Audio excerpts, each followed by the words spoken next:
this Wednesday morning, July 30th. Thanks for joining us on ARC Rochester. I'm Abby Fridmann. And I'm Dan Schrack. We have 2 full hours to get through this Wednesday morning, so let's run down what we have brewing for you. Grab your partner and get ready to do-si-do. We're looking ahead to the next event in the Keep the Arts Alive series. We'll tell you where you can try your hand at traditional square dancing and also enjoy a delicious barbecue. Did you ever do square dancing in phys ed class? I don't recall. We did line dancing in 5th grade. Butterfly, butterfly, butterfly, butterfly, right, left, left.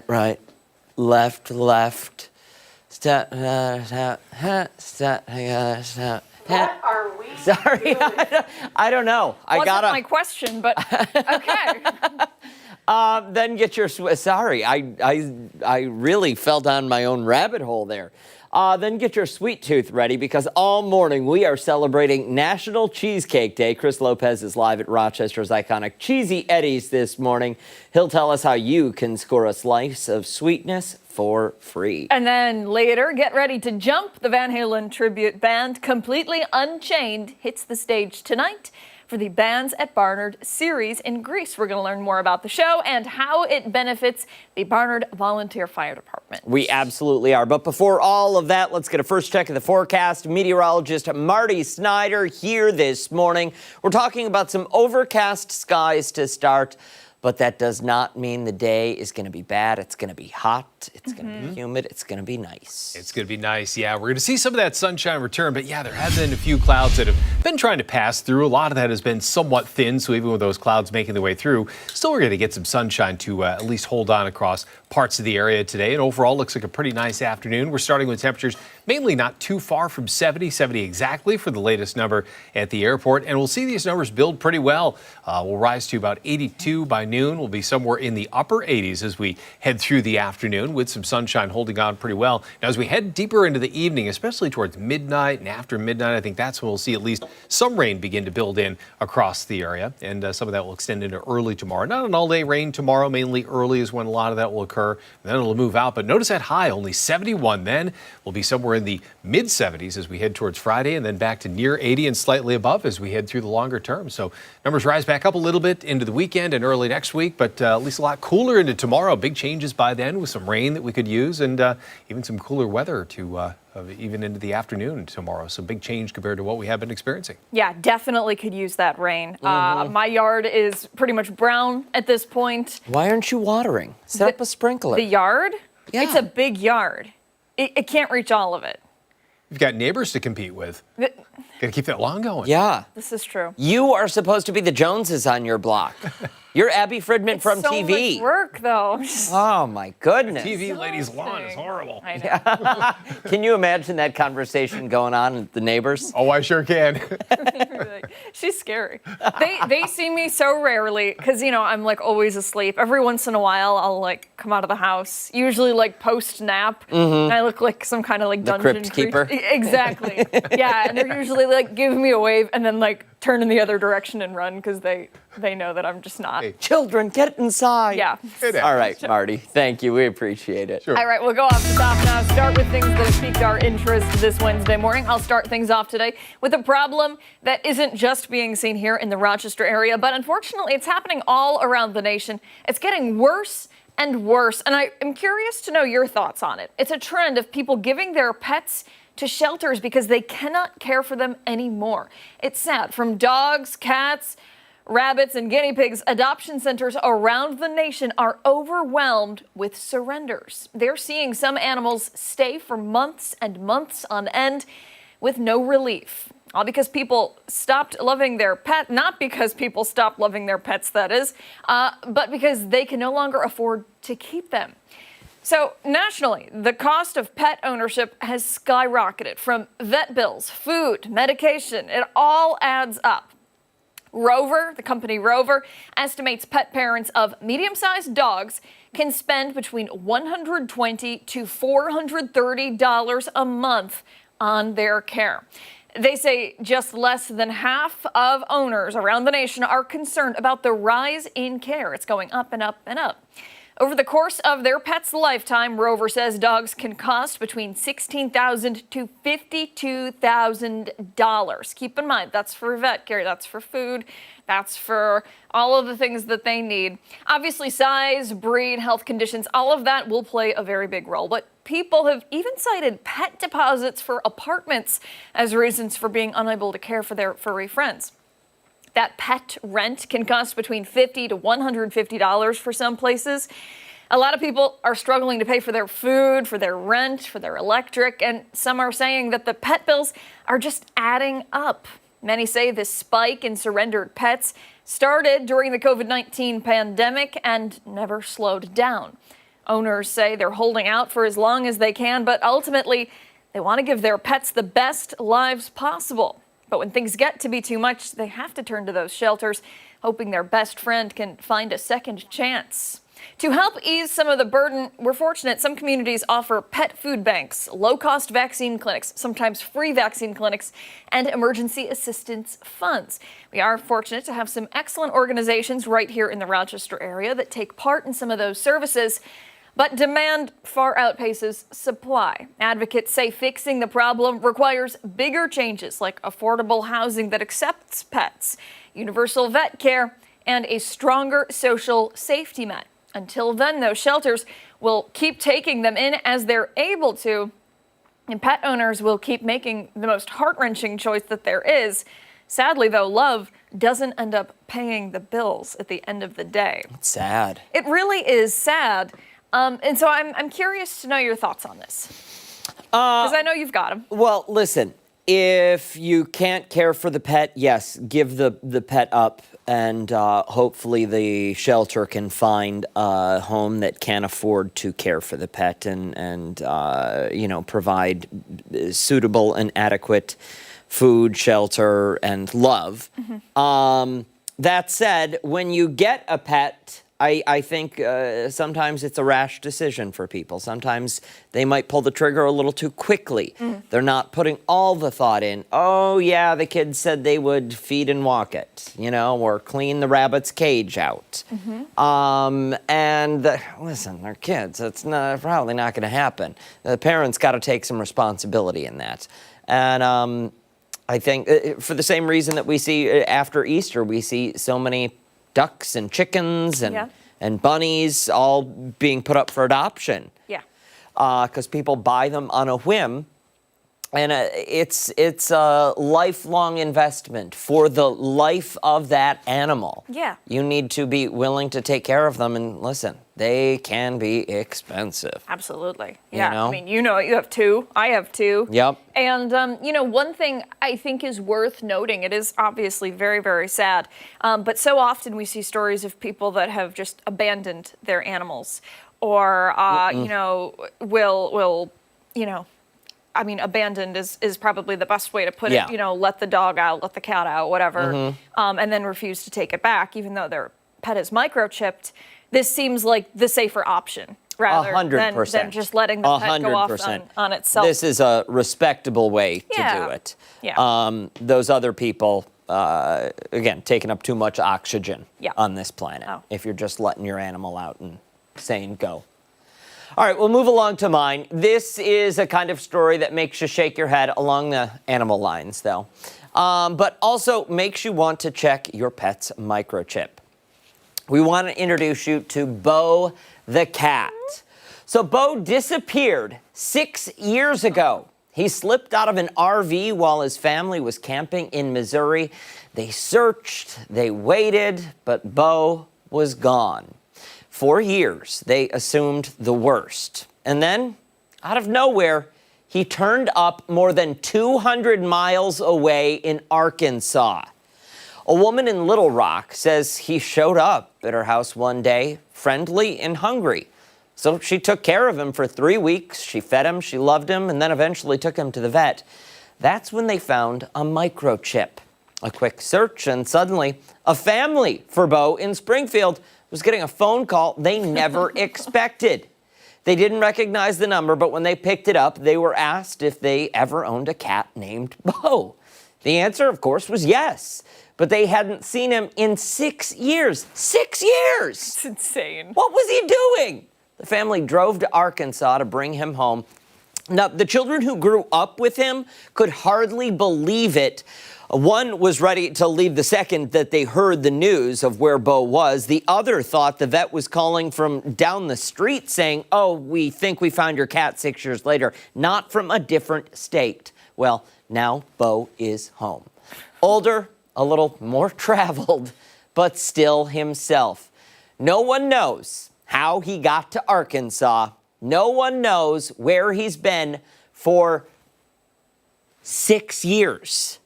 But he's back where he belongs. 6 years he was gone. Vets say this is exactly why microchipping your pet matters and why you need to keep your contact information within that microchip up to date. First of all, what a fantastic story. Second of all, what a good reminder. If anything ever happened to Dexter, I would be sick. I would probably have a heart attack, honestly. Love him so much. And if somebody called me 6 years later, I'd have a meltdown. I totally would. Well, and I think you're picking up the phone thinking this is a prank. Like, what kind of sick joke is this? But then I'd be like, well, how many people know that I had a cat named Bo? Yeah. Yeah. Also, it's wild. You want to talk about loving pet parents. They took their cat camping.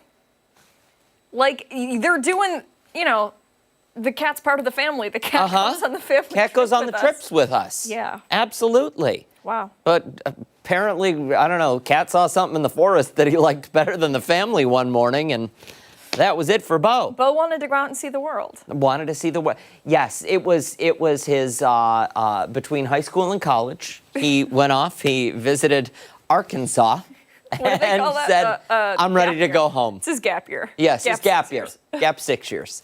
Hey, stick around. We've got a lot more to come right here on ARC Rochester, including when we come back, we're taking a look at some of our top local stories and how you're reacting to them online. Yeah, and are you leaving the house? Don't worry, you can take us on the go wherever you are. We're streaming live right now. Join us on the 13 Wham YouTube channel and on foxrochester.com. Stick around. We're back after this.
8:15 this Wednesday. We want to turn now to some of the stories that are grabbing people's attention on social media. Take a look take a closer look at where you stand this morning. Holy smokes. Yeah, all right. So we're going to start things out at 8:15 with a closure of another senior housing community in Monroe County. The Legacy at Grande Bay and Penfield is shutting down by the end of September because of ongoing financial challenges. Yeah, Watermark Retirement Communities is the managing operator of the Grande V and says that the owner of the property, North Star Healthcare, made the decision to close the facility because of ongoing financial and operational challenges. One impacted resident says while the staff there is great and the company is providing moving assistance, the residents feel uprooted. Yeah, this is just one of several senior living facilities closing in our area. And people, rightfully so, are upset by this. Stephannie Joseph is over at the live desk with a look at some of our viewer comments. Steph, what are people saying? Yeah, guys, you're definitely right. They're kind of expressing some shock and also frustration over this. We'll start with Beth here, questioning what's being done with the money. She said in part, quote, "It costs a fortune to live at the Legacy. It's absolutely ridiculous that these places are closing like this." Now, Carol also expressing that same sentiment, adding here, "These places cost patients a fortune. Where did the money go?" Leonardo estimates that it costs $5,000 a month to live there. His question, though, quote, "What's the money problem?" And then another user here saying this is a travesty that shouldn't be happening. Terry suggesting a solution. He says, quote, "The state should fund these." Vita is among the many people again in our comments just expressing shock, saying, quote, "Wow, how terrible this is."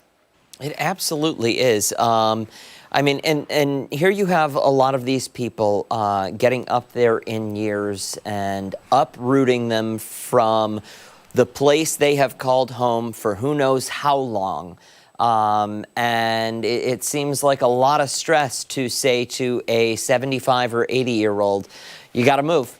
Well, yeah, that, and I mean, you think about making that decision to go into a facility, right? Usually can be pretty emotional for the resident, for the family members. You know, there's a lot of the time the back and forth between, okay, will mom and dad come and live with us? Will we get them an apartment? Will they go in a facility like this? Obviously, a lot of emotions there, and then to get them all moved in and then say, all right, we got to make another move. Sorry. You know, it's understandable why many of the residents are upset about this, and you know, the people in the comments as well. Steph, it makes sense. Yeah, that is for sure. It's something that we've been seeing on the different stories that we've been reporting on. I believe the Northfield as well was also a point where residents themselves spoke out at a meeting just saying that they were kind of blindsided by this decision and now have to figure out where exactly they're going to go next. Absolutely. Story will continue to follow, I am sure. All right, let's move along to our next story. Ideas are flooding in for the newly announced Monopoly Finger Lakes edition. All right, so Mr. Monopoly himself was in Canandaigua yesterday to announce the local twist on the iconic board game. The creators are now asking the public to submit local landmarks, businesses, and attractions to be featured as property squares. The game is slated to be released next spring. Yeah, people are excited about this and already have ideas of their own of exactly what they want to see and where they want to see it on the board. Steph, what are people saying? Yeah, they've got a long list of suggestions. We'll start out with April, saying Letchworth State Park, National Warplane Museum in Geneseo, Boyd and Parker Park, and American Rock Salt. That's an interesting addition. Very nice. nice. As for Jay Mallory, they have to include Watkins Glen, which I've been to, beautiful place. Maybe the Strong National Museum of Play, another iconic place. If they are looking for foods, what about grape pies, garbage plates, and Speedy sauce? I believe I'm saying that correctly. Yup. Wow. So a lot of really good choices right here. I agree with a bunch of them. I mean, garbage plates, I think, is a must at this point. Yeah, But listen, I think the Strong Museum of Play, 100%. Yeah. They go hand in hand. Monopoly's a game. It's already in the Hall of Fame there at the Strong. Yeah. And you know, listen, I don't want to rain on anybody's parade here. Listen, I already made the suggestion. Go for it. Oh, no, I think it's not a suggestion. So I have Rochester in a box. Oh. Which is, I would say, essentially monopoly. And it's very, very old. I want to say it's, well, not very, okay, I shouldn't say that. It's from the 90s, which is not very, very old at all. But, it's dated for sure. Very cool that we're getting our own Monopoly version. But the Rochester in a Box game, it's got great locations on there. 13 Wham. Is 13 Wham there? It's not, but it should be. That was, Steph and I spoke with the Monopoly people yesterday, and I said probably 36 times in the 2.5-minute conversation that 13 Wham needs to be a location on that map. Yeah. I saw that. And they didn't really seem like they were super on board, but maybe if enough people vote and enough people weigh in. You. Yeah. That means you. Weigh in. We want to see 13 Wham on there. It kind of goes with the Monopoly colors a little bit, Fit right in. Yeah. Yeah. Okay. I like it. Sold. All right, we'll move on to our final story. We've been talking about it all morning long. National Cheesecake Day. Yeah, today, Cheesy Eddie's is giving away more than 3,000, count them, 3,000 slices of cheesecake to anybody who stops by the Jefferson Road location. Slices are available on a first-come, first-served basis. Chris Lopez is live there this morning. We'll check in with him in just a bit. But every year, the giveaway goes fast. Yeah, so, Steph, people in the comments are feeling passionate, but maybe not so much about the cheesecake, right? Yeah, and you would think that the comments would be all about the kind and sweet gesture. But no, people are passionate about a completely different thing. That's how people referred to Jefferson Road. So a big shout out to our digital lead who had referred to it as the Jeff when posting about Cheesy Eddie's tradition. We'll start with Stacy's comment here. She said, please stop trying to make the Jeff a thing. It's in the same box with fetch, which I'd argue maybe fetch is kind of a thing because everyone says that nowadays. Something isn't fetch. Stop trying to make it happen. I don't know. Maybe it's just me. As for Kim, where is the Jeff? And Ryan, who's Jeff? As for Sarah, oh Lord, here come the it's not the Jeff people, which there was plenty of them. Jose also adding, you think you actually sound cool? No. When have we ever tried to be cool? I know. Okay, listen, this is Tyler's making. Tyler Dietrich, our social media guru, he is dead set on making the Jeff happen. Any story that has to do with the community near Jefferson Road, it's always the Jeff. He's been pushing for it now for like a year and a half. He's been going hardcore at this. Yep. And you know what? It always makes me laugh. I know for a fact that it makes people on social media laugh. So Jose, if you're watching, which I don't think you probably are, but if you are watching, you should try to laugh a little bit. Was Jose angry about it? Yeah. He said, you think you actually sound cool? Yeah. Oh, well, yeah. I didn't know that was Jose's comment. Yeah. Try to laugh a little bit. Yeah. And listen, I think, I don't know that any of those comments are coming from a place of anger. Yeah. I think it might be coming from oh my gosh, you guys. Here we go again. You guys are sad. I do. We're not sad. I do. I think it's hilarious. I agree. For context, we did reach out to Tyler to see if he could join us on the show this morning, even just a phone call or a Zoom. I haven't heard back, which tells me he's hiding from all of this and does not want to admit. I think he would gladly stand on the Jeff. Do you? Yes. Okay. See, I'm thinking he's avoiding us because he doesn't want to, and we're throwing him under the bus. Maybe he's already in line at Cheesy Eddie's on the Jeff. Yep. And that's why gotta be he what it can't is. come to the phone. That's what it is. Yeah. All right, Steph, thank you so much. And of course, you'll find all of these stories on the 13 Wham website, and be sure to weigh in on social media. You might see your comments live right here on air. Yeah, when we come back, it is this morning's weather trivia. Marty will be here with us after the break.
Welcome back. Marty is here now giving us a look at the warm and cloudy conditions out there today. We also have weather trivia to get to. Yeah, weather trivia. We've kind of bent the rules a little bit today since, Okay. drawn outside the lines a little bit. All right. So it's not really weather trivia. We're staying in the earth sciences. We figured, well, tsunami is, is a topic of conversation today. So we'll address that. We'll take a look at how often these actually travel a good distance. You know, lots of times you can have an impact at least close to an epicenter of an earthquake. But the conversation this morning has been more so, well, this thing is traveling across the Pacific. We want to know, according to the Global Historical Tsunami Database, which I didn't know existed until today, approximately how often do tsunamis that cause damage on distant shores occur? And we're looking at greater than I think it's 1,000 kilometers, so 600 or so miles or so. Okay. So how often do they travel that distance and cause damage at a good distance away? We have, is it on average each year, every 5 years, every decade, or every 20 years?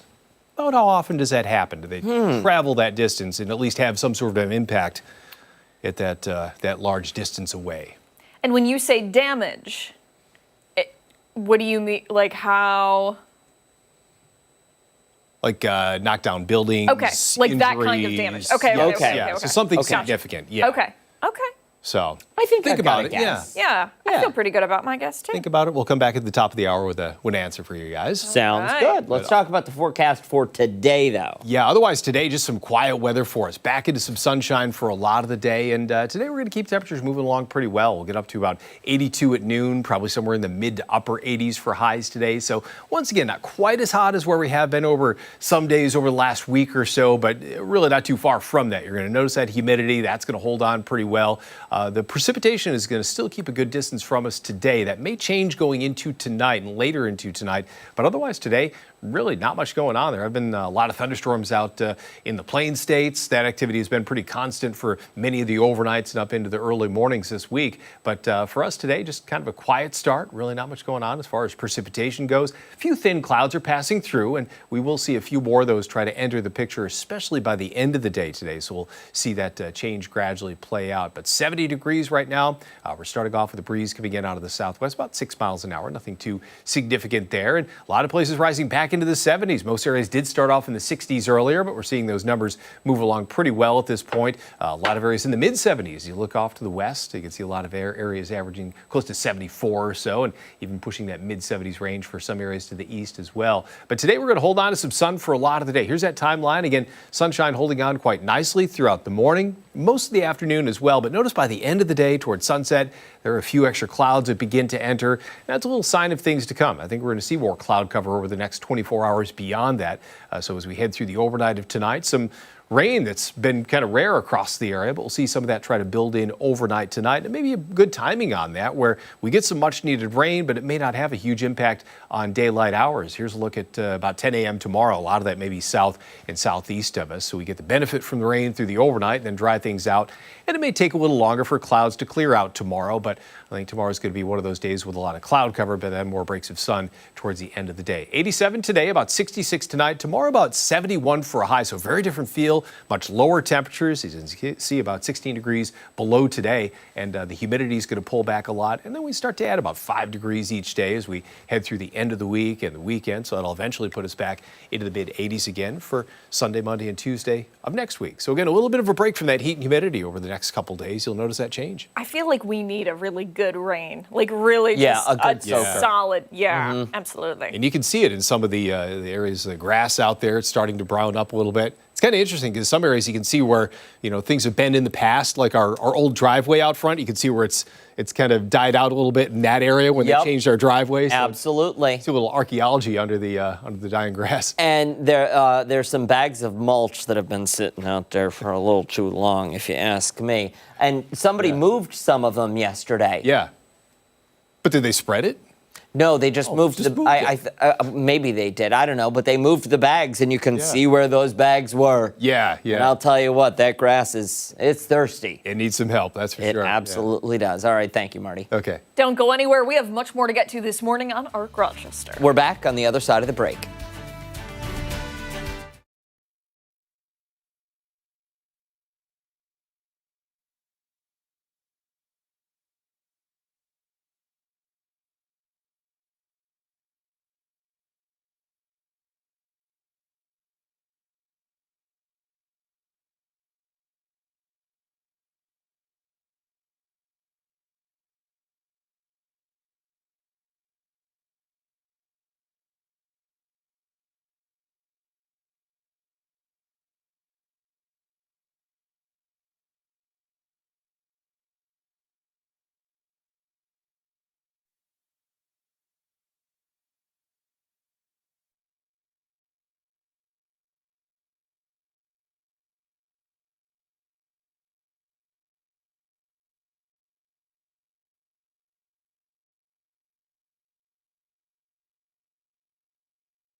6:33 this Wednesday morning. Thanks so much for sticking with us here on ARC Rochester.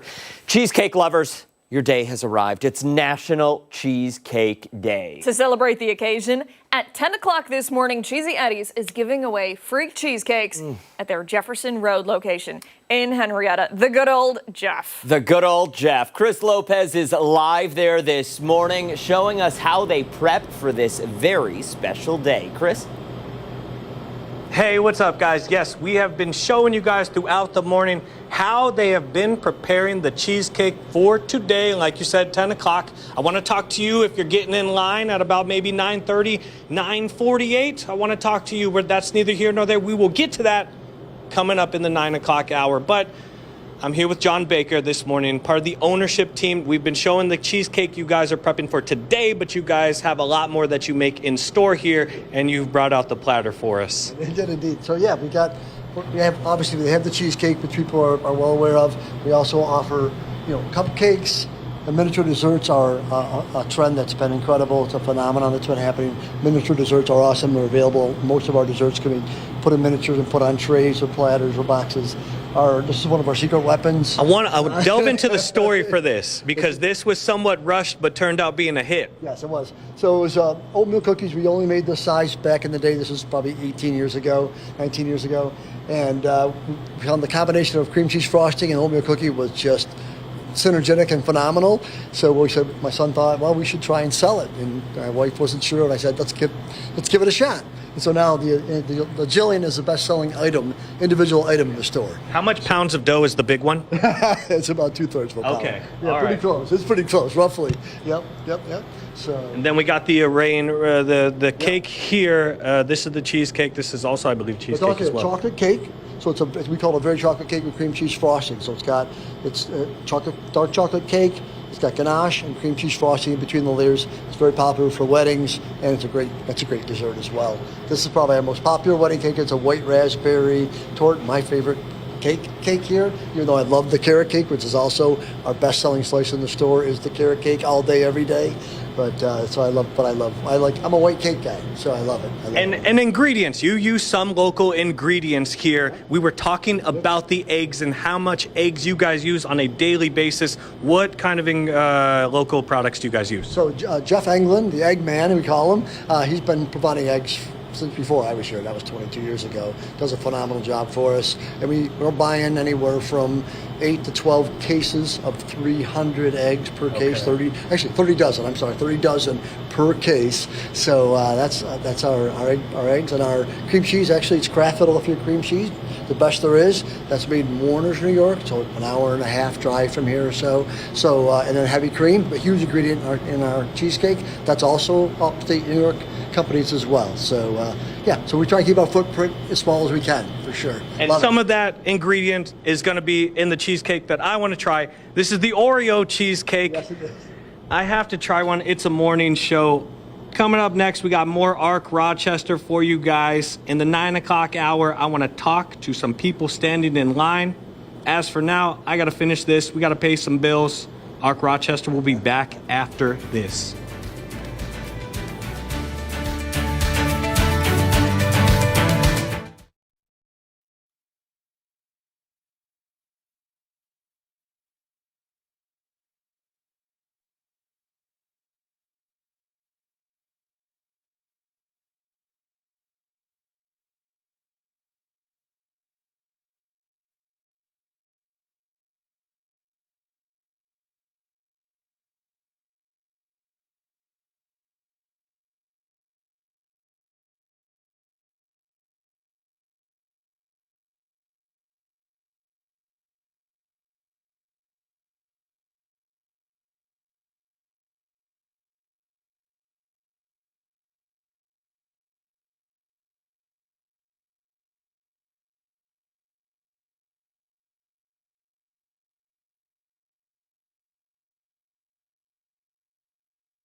Welcome back. It's time to see what's trending this morning. We'll start off with a video that's gone viral on social media. Okay, so you've probably seen this video. A woman posted it to TikTok with the caption, "Just checked the home security cam, and I think we've got guest performers out back." I've seen this. The video shows a group of bunnies on a trampoline all jumping together. Obviously, it's adorable. People fell in love with the video.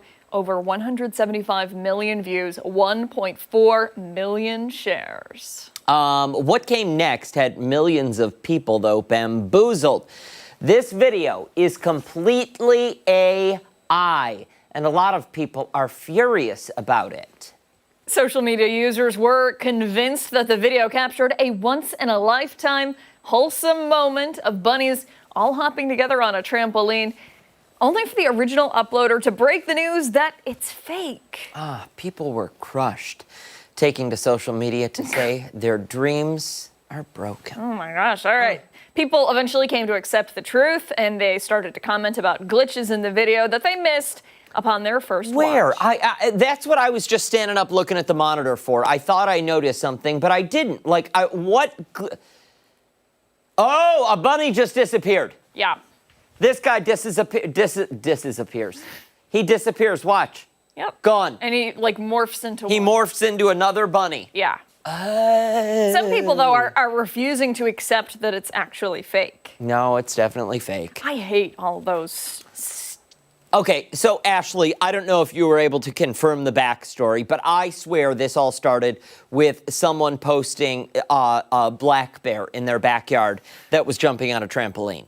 There are so many videos of animals on trampolines and pools on swings, and it's all AI, but it's a growing trend. It's an immediate unfollow for me. Yeah. Whenever I see anybody share those AI images of for me, it's always somebody turning 150 years old, and they have the sad birthday cake, and nobody wished them a happy birthday, and it's this is not real. This is not real. Or Josh Allen gave the janitor at the Bills Stadium a check for $300,000. Yeah. They drive me up the wall. They do. Immediate unfollow. Yes. All right. Our final story this morning. Back to school season is right around the corner, and some teachers are speaking up, heating up a debate. Yeah, one enraged educator took to social media calling out some of her students' parents over their refusal to buy classroom supplies. In the video, which now has over 3 million views, the teacher explains that on the students' back-to-school supply list, there are Clorox wipes, tissues, and extra packs of pencils listed for classroom use. Parents have reached out to ask why these items were on the list and why they had to buy things for the classroom that should be provided by the school.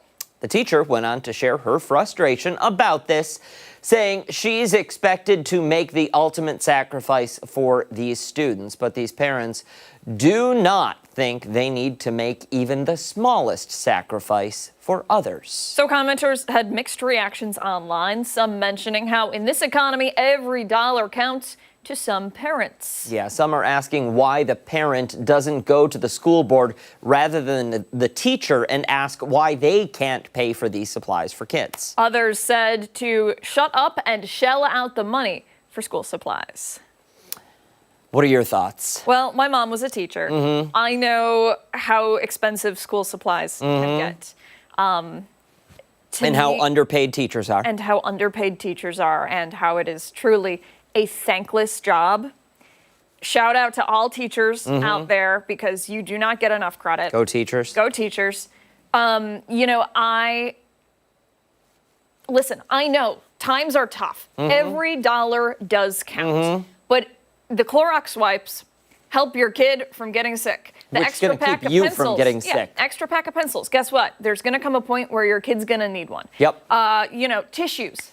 Guess what? They're going to need those too. You got to look at it as an investment in your child that other children get to benefit from. And when they say they want the Crayola brand, not the generic CVS brand, it's because the generic CVS brand is garbage and the colors are not good. You end up having to pay the $2 for the Crayola ones. Guess what? You gotta do it. You shouldn't have kids if you're not willing to pay for these school supplies. Am I wrong? Well, I'm not gonna. I'm not wrong. Don't go anywhere. When Arc Rochester returns, meteorologist Marty Snyder will join us for a closer look at this morning's weather-wise. Yeah, we're back after this.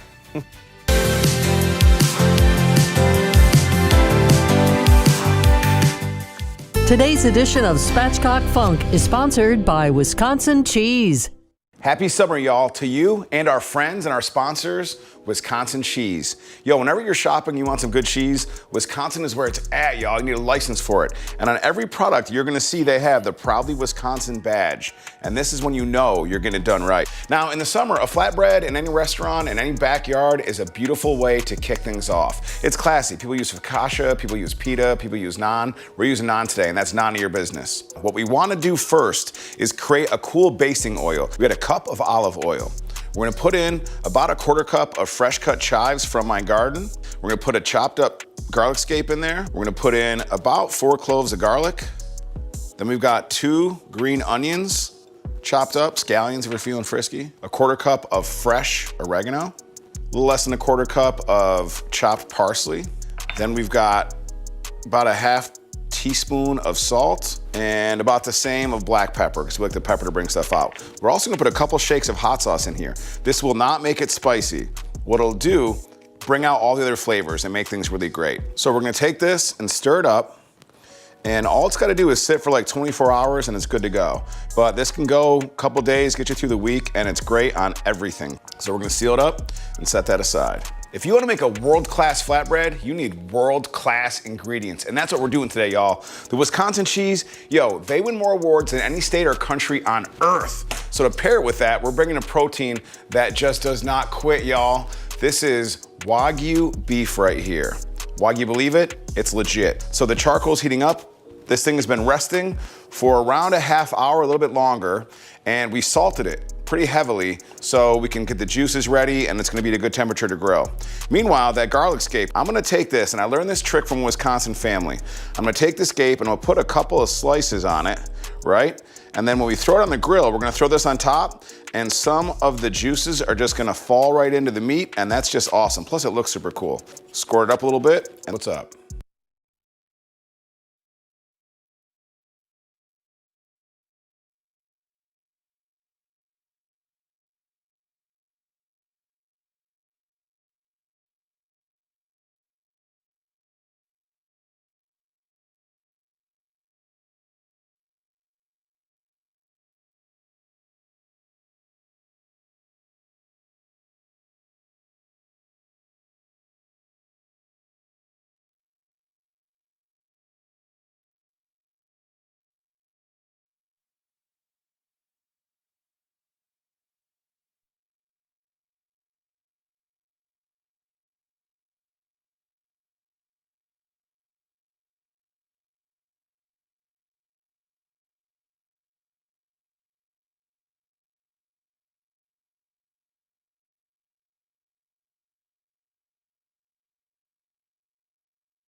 Time for weather-wise. We want to take a closer look at that breaking overnight news of an 8.8 magnitude earthquake in Russia's Far East, causing tsunami waves and warnings in the northern Pacific, and prompted warnings from Alaska to Hawaii and other coasts south to New Zealand. Yeah, for more on the advisories on the U.S. West Coast, we're joined by meteorologist Marty Snyder. Marty, something we don't talk about very often.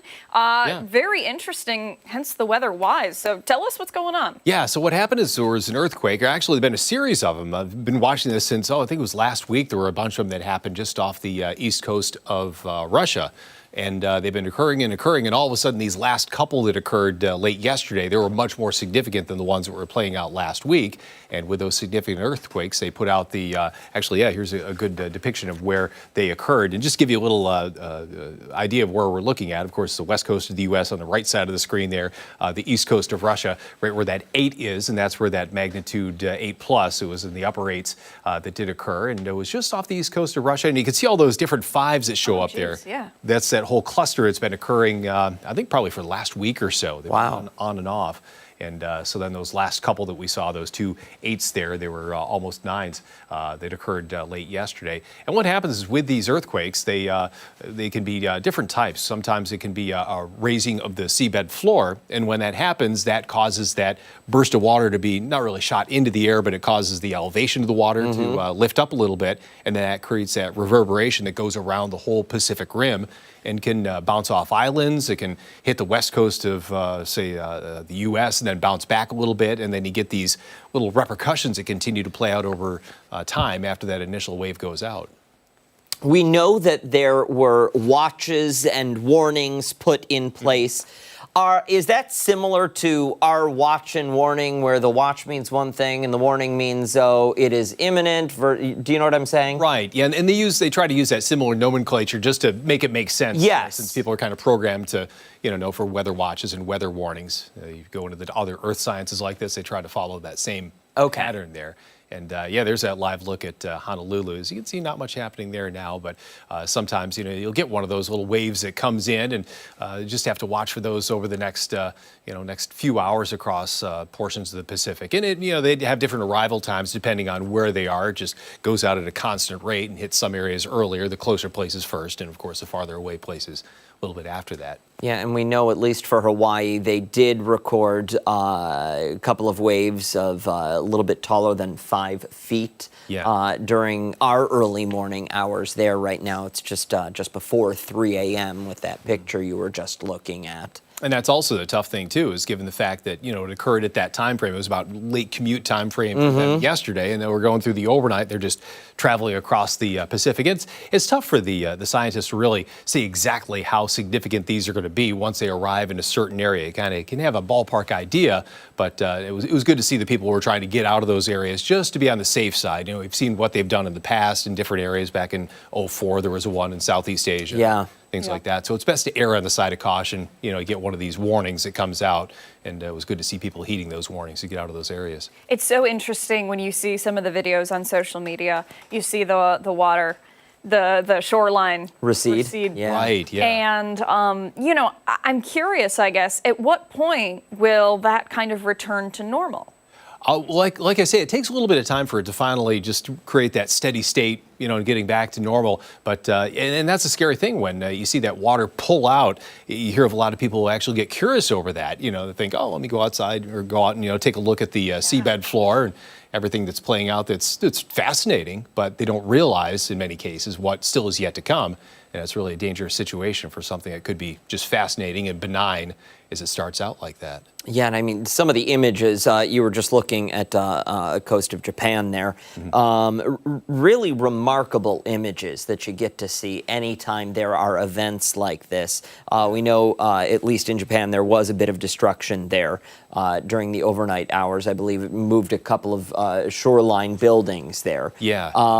But thankfully, as far as we know this morning, no injuries have been reported. Right, and that's a good thing. I think with the area this did occur in, that portion of Russia, not a huge population center up there, so that's probably something that at least is somewhat favorable out of it, that, it occurred in an area where you don't have a big population center like, say, the 2011 one that was just off the east coast of Japan, where, it was a very different result since it was a highly populated area. Yeah. Really interesting, Marty. Yeah. Thank you. And of course, we'll follow this story for you throughout the day. Updates to come on air and on 13wham.com. Stick around. Much more to come here on ARC Rochester as we continue into the 9 o'clock hour. We're back after this.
o'clock on this Wednesday morning, July 30th. Thanks for joining us on Arc Rochester. I'm Abby Fridmann. And I'm Dan Schrack. That is meteorologist Marty Snyder here with another look at the midweek forecast, as well as the answer to today's weather trivia. Yeah, and we've been talking about tsunamis since they're, something that's been a little bit current over the past 24 hours or so.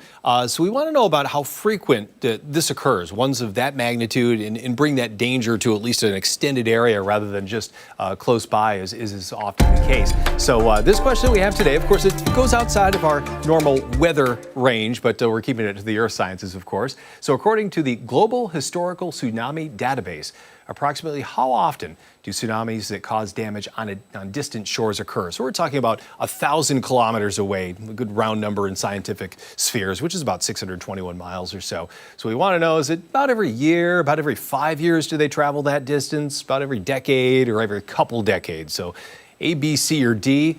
So we have Cheryl with B, Eva with C, and Janet with B. And the correct answer is B. Yes! Boom, you got it. my I didn't guess, ask for too. Abby. No. No, that's I got all a little right. excited there. You knew I was going to go. I do, yeah. You usually do pretty well with these. But on average, they cause damage at a distance of greater than 1,000 kilometers from an earthquake epicenter, about a couple times a decade. So it's an average. So, of course, it's not every Makes 5 years sense. exactly, but on average, it's a couple times a decade that occurs. I do like how you just threw in there 1,000 kilometers or, 621 miles. You just converted it right in your head. Had to at least put it in there so it's That's at least impressive. makes sense to us in the U.S. Yeah, of course, right? absolutely. Yeah. Very interesting, though, that Yeah. we get to, see this kind of stuff. And again, Yeah. thankfully, no injuries reported in Exactly. this, but that it happens. Yeah, fascinating to watch. And like you say, it is interesting to watch when it's something like that hopefully Yeah. stays relatively benign. Yeah. Speaking of something that also deals with water, we're talking about muddy paws. It's time for that. So we'll take a look at the muddy paw outlook. We have an unnamed dog. We're not sure the name of this dog, but it was sent in to us by Lisa, and I think we used this yesterday for our picture of the day, where Pup is just out there in the driveway, just watching the sunset. It's kind of like something that happens at our house. Yeah. Really? Oh yeah, I have a picture of our It's dog just such kind of sitting out there. Such a good shot, too. Yeah. You got to ask yourself, what's the dog thinking? Just sitting there watching the sunset. I love life. I love Yeah. life. Thinking about where are the rabbits, I love where are the life. squirrels. I love my owner. Exactly. Yeah. Yep. But today's going to be dry paws. We're going to see, quiet weather, probably a pretty sunset again tonight. We've had a lot of nice sunsets recently. Overnight tonight, going into early tomorrow, maybe a couple showers work through. Not too many, but it could cause at least some wet paws for early tomorrow. And then Friday, Saturday, and Sunday, we start to dry out a little bit again. So at least some much needed rain. We'll look at it that way. Not a bad thing. But late tonight, overnight tonight, after midnight, and towards early tomorrow morning. But today, dry day. We're going to see temperatures mostly in the 70s for the early part of the day. A lot of places fell back into the 60s overnight and already are coming off those early morning lows. 82 by noon and probably somewhere in the mid to upper 80s for highs today. So still fairly hot, down a little bit compared to where we have been, but still up there. And you can see really not much happening throughout a lot of the Northeast. You have to head all the way up into northern Maine, New Brunswick, well away from us to find our closest showers in that direction. And even you have to look out beyond Chicago to find those thunderstorms that have been out in some of the plain states. That's been a case that's been playing out over the last couple nights where there have been some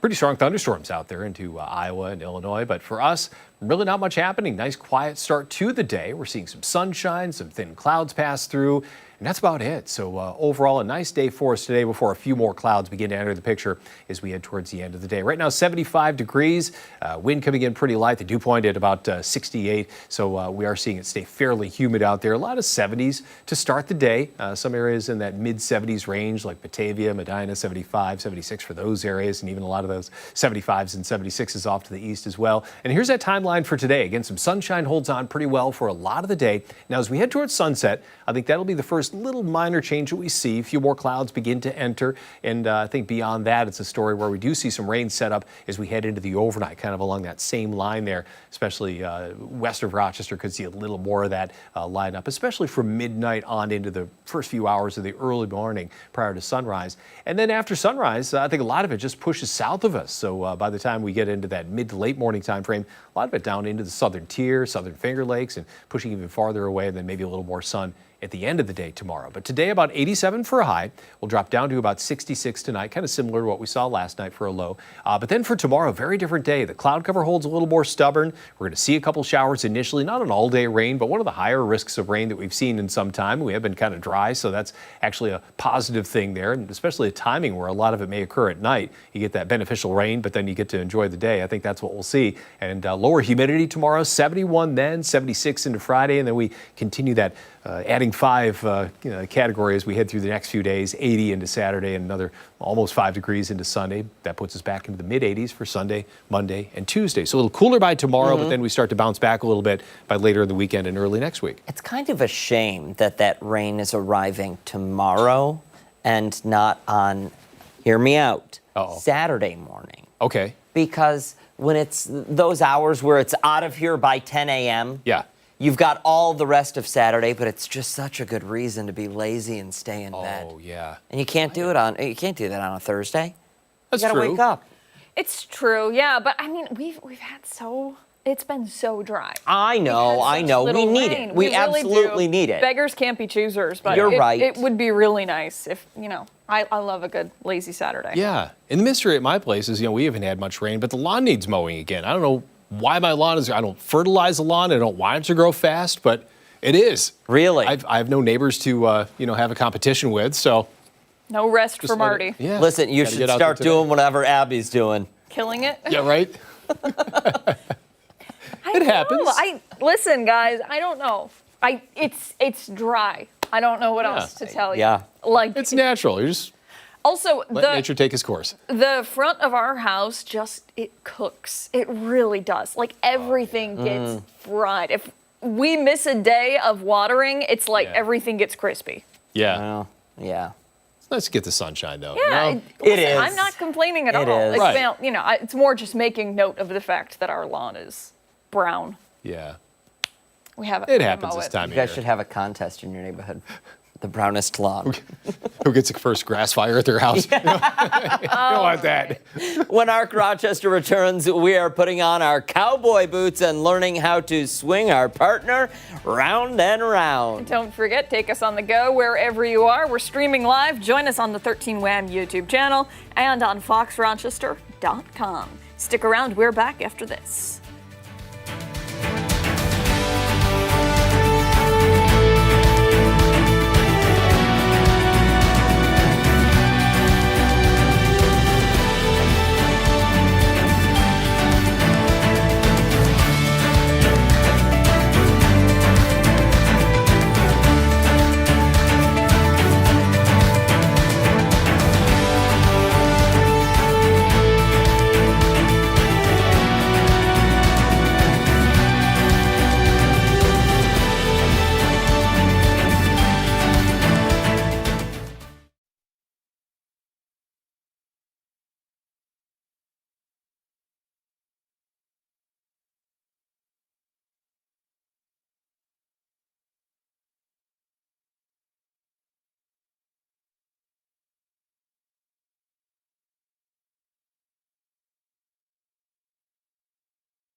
9:12 this Wednesday morning. Hey, this weekend, the Genesee Valley Council on the Arts wants you to put on your dancing shoes and come hungry for their upcoming Square Dance and Barbecue dinner. Yeah, it's the next installment in their series of events to keep the arts alive. This morning, we're taking a closer look at what dancers of all ages can expect. For more, we're joined now by Glow Traditions Director Karen Canning and performer with Kelley's Old Timers, Elise Kelley. Good morning to you both. Thank you for being here. Thank you. Good morning. Thank you. All right, so we're talking square dancing this morning.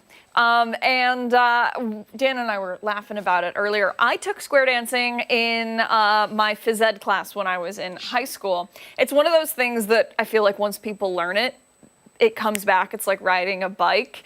But for somebody who's never done it, is this something that they can learn if they come by to this series? Absolutely, 100%. We always will do a little how-to before the dances start, and we'll teach you along the way. And there's always people there that will help you as well. And, you know, they give you the instructions in the song, too, right? That Sure hasn't changed. do, exactly. This is true. So you don't need to be an expert to take part in this. No, No. not at all. Good to know. Okay, so let's dive into the event. Tell us what it's all about and how it's who it's benefiting. Okay, so as you mentioned, this is a benefit for the Genesee Valley Council on the Arts, and you know, some of the federal funding that we were looking at going for this year and next is not as assured as perhaps it was, and plus we really want to just keep connecting to our local constituents and our communities, and you know, this is a long-held tradition, so it's a great way to do it, and we've been connecting with Kelley's and local dances for a long time. So it starts with a chicken barbecue at 5:30, and I will say, if you want to be assured that you're going to eat barbecue, order by 11 o'clock today online. Whoa, okay. Good to know. All right. Are you anticipating it'll sell out? It may. You know, we can't order 100 extra barbecues, for example. Sure. So, Absolutely. but whether or not you get the chicken barbecue, the dance will be as much fun. Oh, I believe it. Yeah. Okay, so then let's talk about the dance. Tell us, first of all, about Kelley's Old Timers and what it is that you do. So Kelley's Old Timers is a round and square dance band. We also do like traditional like Western swing music, jazz standards. We have been around for this year 75 years as a family band, and I am actually a 5th generation Kelley musician. So this has been a long-standing family band that's been a part of local Wyoming County and Perry history for a while. That's incredible. So this is meaningful on a different level, I suppose, for you. Absolutely. Talk to us about that. Yes, so I was asked to be a part of the band by my father, Eric Kelley, about 10 years ago. The band started, was formed by my grandfather, Roger Kelley, and my great-uncle, Woody Kelley, all the way back in 1950. And ever since then, we've been doing square dances and singing different songs, performing everywhere locally in Western New York and Central New York. So I am the newest member to join as a Kelley family member, which is really cool for me. That's incredible. So not only is it a fun time, but it also it's, you know, part of who you are. It's part of your family history. How neat is that? Yes, agreed, 100%. So people of all ages and all abilities can take part in this, which is excellent. You know, give us a rundown of what the day will look like. You've got the barbecue first, and then immediately after is the dancing. Is that how it goes? Yes, actually, so the barbecue will run from 5:30 to 8:30. And the dance starts at 7. So if you show up and then you decide you want to get a bite to eat, you can do that while the dance is going on. Dance will go till 10. And as Elise mentioned, it's square dancing, but also there's lots of couple dancing that happens in between the squares. And a lot of people will come and just enjoy the music sometimes too. Sit and watch. But I do love that you offer the opportunity to burn off some of the barbecue, you know, and get moving out there on the dance floor. Again, you don't have to be great at this. You don't even have to be good at this. All ages welcome to this? Absolutely. So we can bring the kids with us? Oh, yes, yes. And actually, that's what people have done for decades. The kids didn't stay home with a babysitter. They came along to the dance and learned by doing, which is what folk traditions are all about, learning through real practice in real time. That's terrific. Excellent. And it kind of goes back to keeping the arts alive, right? Come full circle. And the hall is air conditioned. Oh, well, I mean, I guarantee you're going to get more people now. I guarantee you'll get more people now. One more time, make sure to order that chicken dinner by 11:30 today if you want to be guaranteed that. Where can they go to learn more information? You can go to GV as in Valley, artscouncil.org, and then click on the Keep the Arts Alive page, and everything will be there that you need to know. Excellent. Terrific. Thank you both so much for your time today. We really appreciate it. And as always, all information will go over on foxrochester.com. 9:18 this morning. Don't go far, because after the break, we're checking back in with Chris Lopez, who's having a slice of sweet cheesecake this morning. Yeah, he's going to talk about it when we come back.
Cheesecake lovers, rejoice. It's National Cheesecake Day, and what better way to celebrate than with a free slice? Yeah, starting at 10 a.m., Cheesy Eddie's on Jefferson Road is handing out mini cheesecakes while supplies last. It's their way of helping our whole community celebrate. Yeah, Chris Lopez has been live there all morning long, showing us how they prep for their personal Super Bowl.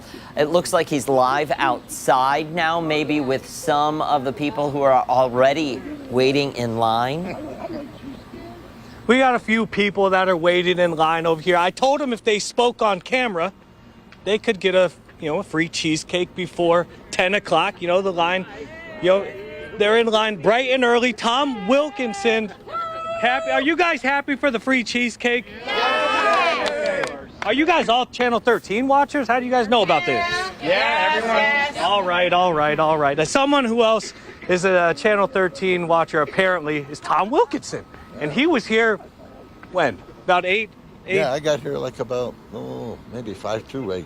Yeah, he was here real early. The first person in line waiting in his car. Now, have you heard about this place at all? Do you like cheesecake? Why the heck are you here so early, Tom? Because I love it. I thought the lines were going to be longer than that, so I thought, I'll take a ride out and see, and I was the first one. I couldn't believe it. Yeah, you were absolutely the first one here, about an hour and 20 minutes, bright and early. What flavor of cheesecake would you like if you had carte blanche? I like the marble. The marble? Oh yeah, I love it. Yeah. You eat cheesecake a lot? I do. Yeah. Is your favorite the marble? Yes. Okay. Yes, all right. it is. I got to ask you one question though. It's probably the most important question of the morning. Who's your favorite anchor? You. I'm not an anchor, so now you got to choose. Oh, you mean Abby and And Mr. Daniel Schrack. Yeah. Okay. You got to choose though. Between You the don't two? get cheesecake. Oh, I'll say I'm just Abby. kidding. I'm just kidding. Oh no, that was a cuss word. He said Abby. All right, let's talk to some more people. All right. I said you get a free cheesecake if you speak on live television. So who wants to go first? You want to go first, Mr. Bucket Hat. What is your name? Thomas. Thomas? Yeah. How'd you hear about this? Have you been coming here for a long time? Well, actually, I've been going to the Cheesy 80s down the street from me on South Avenue, actually. Okay. Yeah, actually, but I heard from my dad yesterday there's going to be free cheesecake this morning and that. What's your favorite cheesecake? Marvel. You too? Marble? Yeah. All right. You concerned about quality control at all? They're two separate locations. Is it going to be just as good as South Ave? Well, actually, this is other place I've been to, and this place is just as good as the one on South Avenue, but I can't complain about it. Okay. All right. Well, looks like you're getting a cheesecake before 10 o'clock. Okay. Who else wants to talk? Who wants a free cheesecake before 10 o'clock, unless you want to wait another 30 minutes? Oh, in that case. Oh, okay. All right. Wait another 30 minutes. I was joking. Joe Baker has all the cheesecake getting ready for you guys. Everyone's getting a cheesecake before 10 o'clock. But let me know, what's your favorite cheesecake? I don't know. You don't I know? like them all. You're going to find out. Yeah. This is pretty cool. Do you think this is a bright spot in the community? A business like this, a local business giving out free cheesecake? I'd imagine they're losing some money doing this. Oh, are you losing money? A lot of money?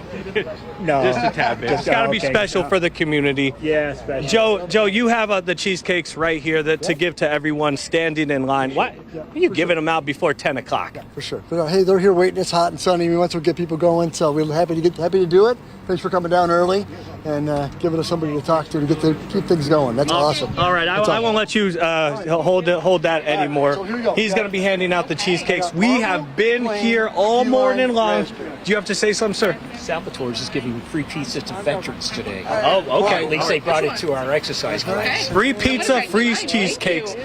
We've been watching Cheesy Eddie's make these cheesecakes throughout the morning. It is a very tedious process.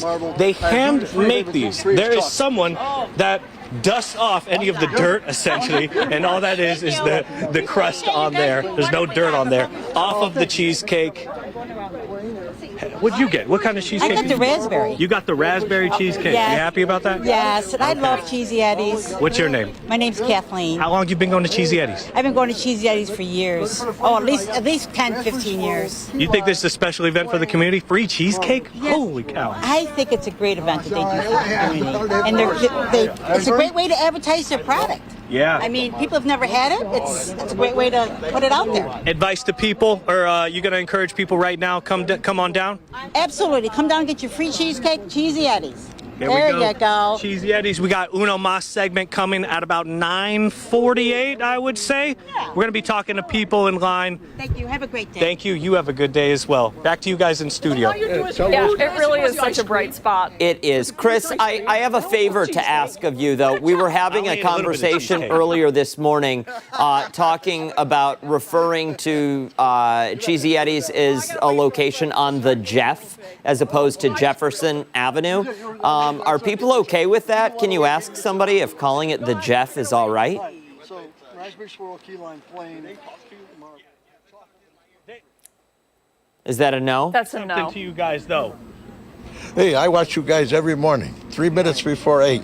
Or, 5. This guy's watching at 4:57 in the morning. Oh, and then he watched appreciate until he that. came here. He's probably streaming it live on YouTube. I watch it every day. Love it. Please Thank tell you. us Thank you very much for us. That really means the world. Yes. I love you guys at 13. Oh, we love you We too. appreciate that. Thank you so much. I don't know what your question was, but that beat it. Yes, it did. It did. Thank you, Chris. Hey, much more to get to this morning on Arc Rochester. We're back on the other side of the break.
Wednesday morning. Thanks so much for staying with us here on ARC Rochester. It's time now for our reporter recap. And this morning, we want to take a closer look at the band of Rochester businesses and the owners that are outraged after a very controversial letter from the city. Yeah, the city is directing businesses on North Clinton Avenue to close early on the last day of the Puerto Rican Festival or face consequences, possibly even an arrest. 13 WHAM's Christian Garzone has the story. What are you going to do? What about there? Albert Algarin with the North Clinton Business Association says the city issued letters to the roughly 60 mom-and-pop shops here ahead of this year's Puerto Rican Festival with a directive for the final day, August 2nd. They either must shut down by 4 o'clock, and if they don't shut down, there could be fines or even also could be arrests. The city says it's due to safety and security, using its powers under the Gun Violence Emergency Proclamation. A violation could result in a misdemeanor. County legislator Mercedes Vasquez-Simmons says the tone is unacceptable. I was insulted by this letter. I felt that, it was written in a threatening manner. Algarin says this is discriminatory and businesses could lose thousands of dollars. This is the bread and butter. It's how they pay the bills. Allow them. Give them a choice. But you're not giving them the choices. The city saying in a statement this is the second year letters have been going out, and it's in response to requests from the community after serious incidents of violence in previous years. The festival itself is held at Parcel 5 downtown, and it's usually safe and family-friendly. But the city says the issues happen further away, saying, quote, historically, a large number of people gather along that corridor after the festival closes. And in previous years, assaults, stabbings, and even a mass shooting have occurred. Alejandra Brown co-owns a restaurant here and is upset over the city's directive. She says she will have no choice but to comply. I would say it's a threat. She says in years past she has had no issues. She stands to lose big bucks. It's hurtful that they didn't consider the small businesses and how that would affect us.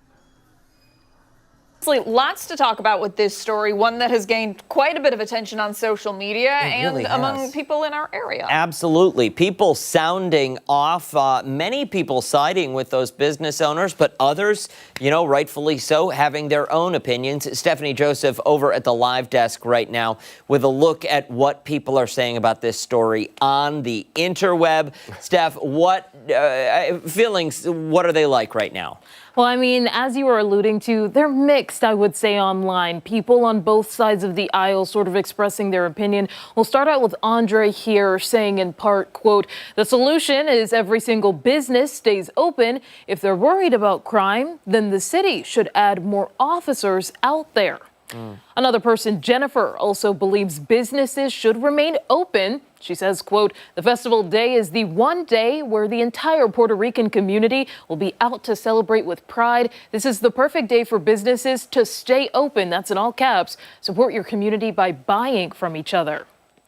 Lynn is suggesting a venue change, perhaps from Parcel 5. In the comments, she says, how about closing North Clinton down and celebrating the festival there? And of course, we had dozens of comments on our web story about this. One person says, if you are unable to behave yourself, conduct yourself in a civil manner, then extra security measures are a likely outcome. It's too bad that a handful of bad actors always seem to ruin it for everyone else, and not just in this case. I feel for the merchants who are missing out on a payday, but also feel for that neighborhood, and it should be protected from the mayhem. Where is the happy medium? That's understandable, but you can't help but look at this from the business's perspective, saying it's not my problem that the city can't keep the streets safe. Yeah, and you've heard it in there, they stand to lose a lot of money. This is a big money maker for a lot of these 60 some odd mom and pop businesses that have, 2-3 employees. They're very small. This is, a big money generator, especially the last night of the Puerto Rican Festival, and to close at 4 o'clock. That's a little bit much for them to do so. I think the business in there last year, Alejandra Brown said she closed at like 7:30, 8 o'clock. And she says usually the rowdiness starts even later than that. So why is it 4 o'clock? Why can't it be more like 7:30, 8 o'clock and we can all close 4 down. o'clock's the middle of the afternoon. Yeah, it is. It's still, probably lose a lot of business that way. Yeah, it's before dinner, right? Yeah. It's, those restaurants are really going to be missing out on that crowd as well. Yeah. And, we were talking during the commercial break a little bit about the letter that was sent to these business owners.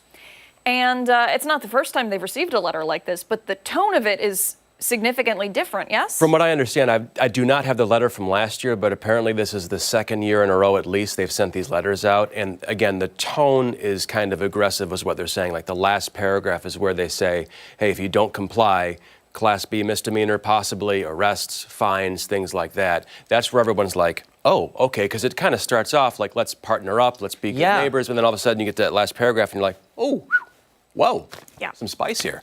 So yeah, that's kind of where they're having some issues with that last paragraph really in the letter.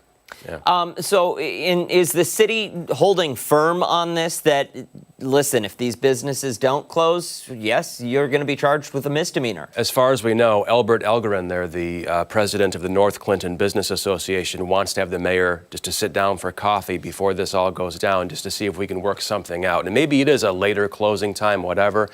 I will say, walking in that area over the past number of years, of course, when I worked at Channel 8, we did a lot of stories in North Clinton on the violence and things like that. The city is standing behind like this is what the public wants. So we are talking to business owners who want to stay open, but the city is saying basically the public has a desire for this. And I will say door knocking in years past, things like that, especially talking to older folks. One woman, her name was Vanilla Saunders, and I'll never forget her name, but I used to talk to her, and she would say, I want police on the streets. I want foot patrols. I want this in my neighborhood.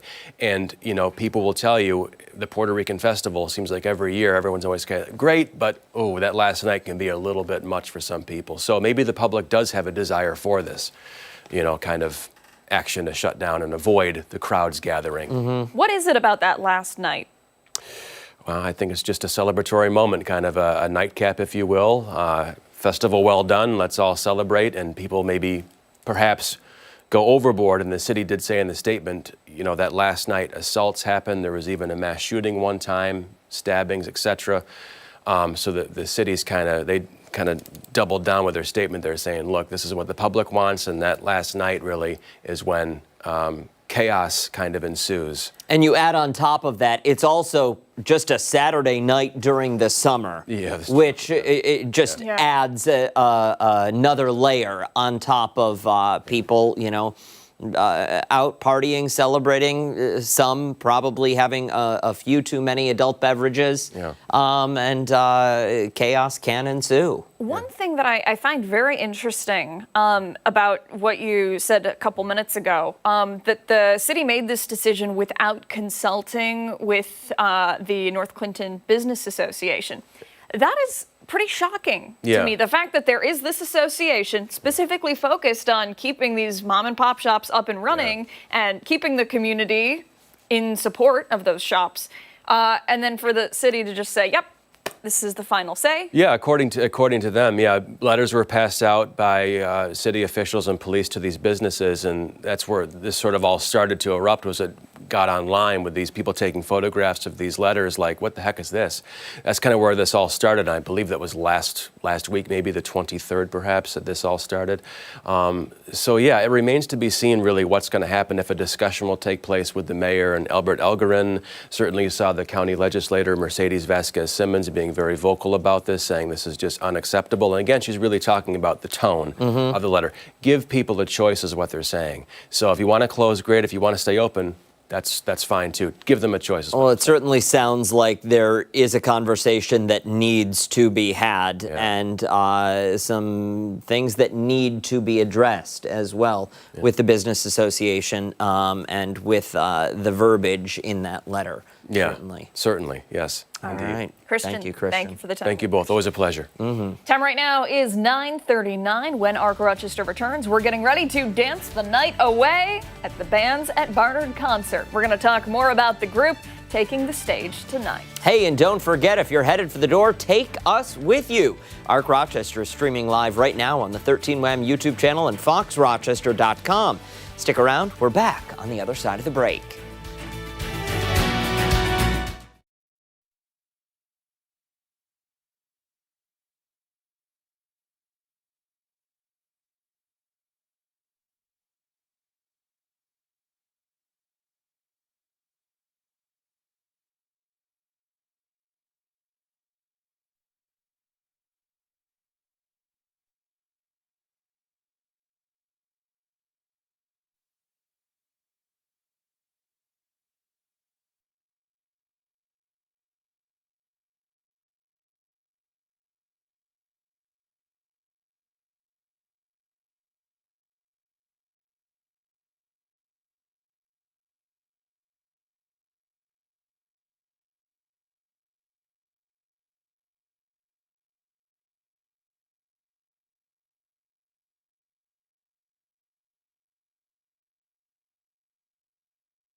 back. If you were to drive by Barnard Park in Greece tonight and for a split second you thought maybe Van Halen was playing, this is why.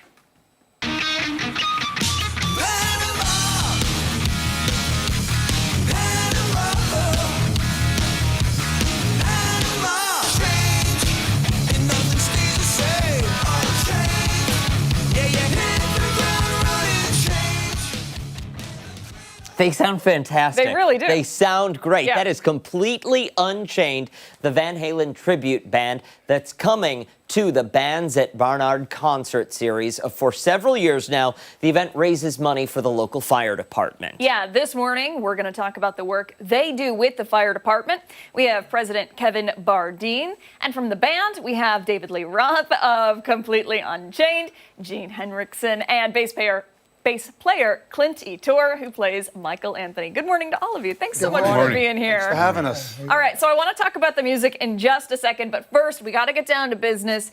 Tell us a little bit about the partnership between the fire department and the band. So we've been doing Bands at Barnard for 11 years now. It's our primary fundraising support for the organization. We phased out Carnival and moved into Bands at Barnard. We've had Completely Unchained for 4 to 5 years now. They've set records. 2,500 people last year. They brought out for us. So that set a record last year. They're a big draw. They have a great act, perform well for us. People come from miles. I mean, they travel from across Western New York to come see them. So we're very pleased with that relationship.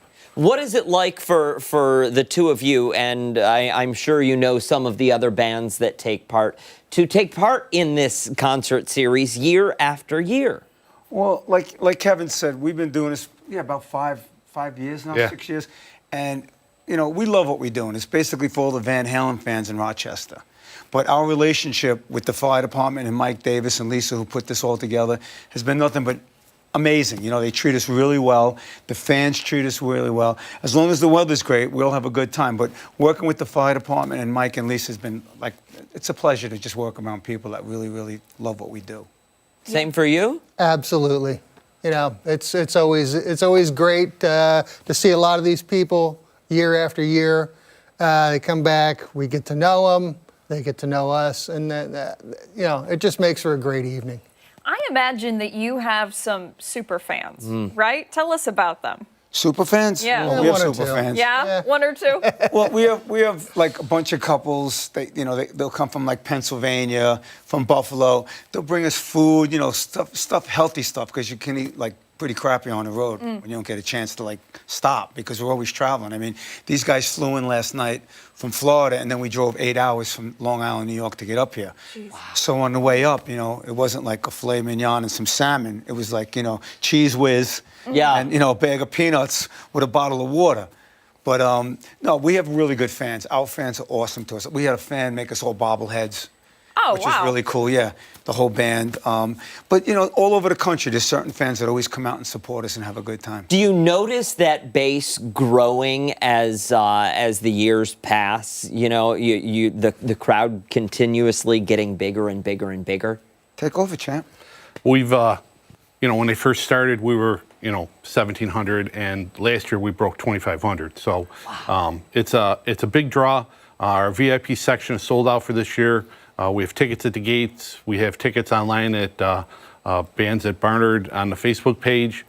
We've got pay cash at the gate. $12 at the gate to come in. So we sell tickets. Free parking. We've got food vendors. We've got refreshments, beverages there available for everybody. So so it's a great night for us. It's we're always looking for new members. If anybody wants to become a fireman, we're always looking for people. Want to, we're a little different. We schedule our time. Our volunteers schedule their time now when they ride the apparatus. So it's not running from your home anymore. It's schedule your time around your family and give us what you can. So we're always available for that. Are you guys looking for new members? Can you just show us a good rock star move maybe that Abby This is always a good one. This one, That one's always Whoa. good. Sorry, Abby. Gosh, that's all right. Sorry. No, That one's a typical I day. was too impressed to be scared. That was cool. No, I just had a hip replacement about 7 months ago. Wow. So Oh my gosh. I'm not a spring chicken. I'm going to be 64 years old. that. But listen, that's impressive. Yeah, that was a good move. Clint's got a show him the Clint shuffle. You know, you got that little shuffle. The little. I think this is more our pace. Yeah. It's it's Than the high kick. We try to do things that Van Halen did. Sure. Yeah. Right. If I have a big enough riser, I try and do a split. I haven't given it a chance yet because of the hips apparent, but if the rise is big enough tonight, I might give it a shot. But yeah, there's certain moves that you would like to do. Pull out your cell phones, people. Send that video in to us. We'll be long asleep, but we need to see it if it happens. Yeah. We'll Absolutely. Thank you all so much for coming in this Thank you for morning. having We us. appreciate it. One last Absolutely. time for somebody that wants to come see the show. When and where and how do they Tonight, 410 Maiden Lane. Gates open at 5. First warm-up act, Alyssa Trahan, goes on at 6. She's been with us. She's a local artist, so she's always there with us for the last 4 or 5 years. She was here last week. She was here last week. The gates open at 5, free parking, $12 a ticket. Come see us. Very good. Plenty of dates ahead as well. Plenty of dates. Hey, don't go far. Coming up, we're checking back in with Chris Lopez, who is live celebrating National Cheesecake Day with Rochester's iconic Cheesy Eddies. We're back after this.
Calling all cheesecake fans in the house. And got one right here.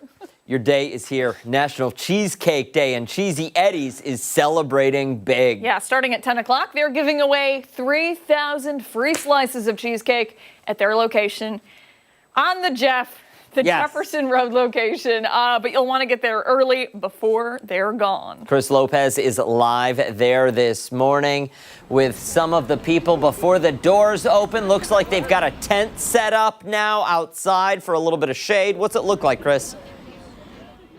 Not too bad. You definitely want to get here before we got a pretty solid line, 40 or 50 people that are already here. Like you said, there's about 3,000, possibly over 3,000 free cheesecakes ready to go. I want to start out with you two ladies. You guys have been here, front of the line. Have you guys gotten your cheesecake yet? No. No?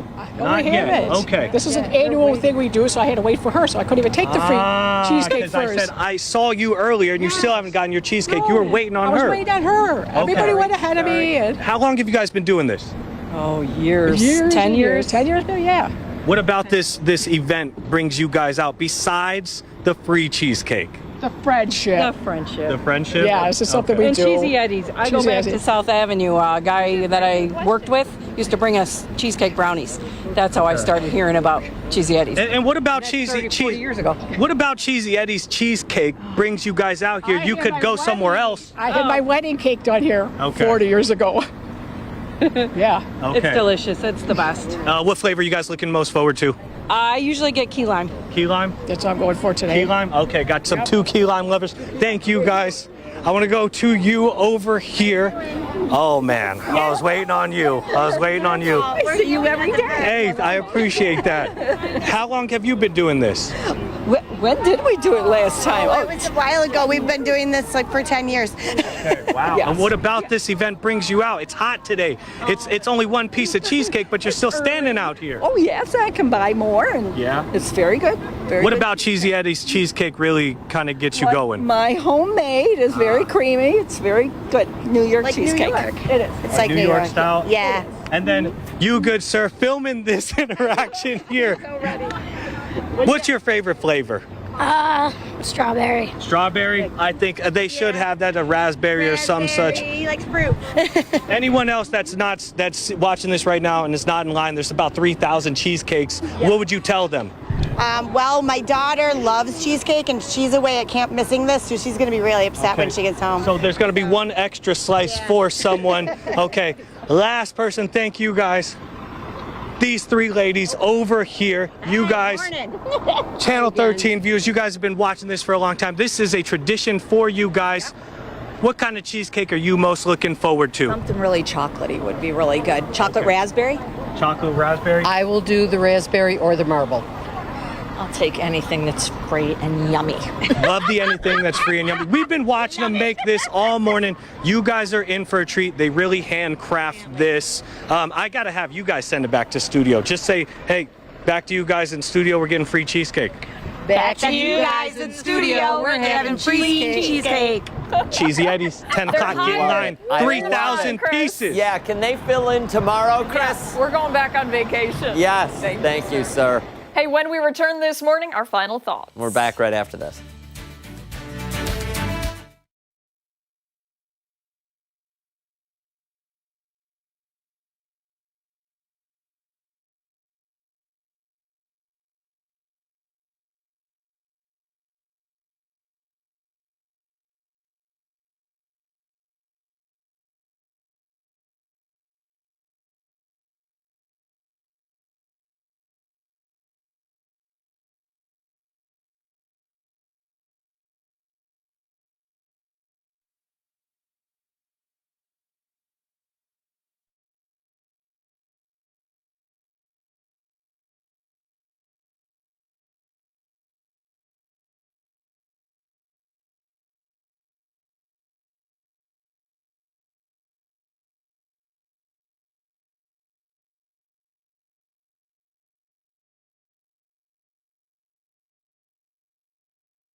Final thoughts of the morning on ARC Rochester. I'm still thinking about that high kick Yeah. That was wild. Can you guys do it, do you think? No, I was just saying that I had to like ice my feet last night. Yeah, but that doesn't mean you don't think you could do it. That's the shape that I'm in.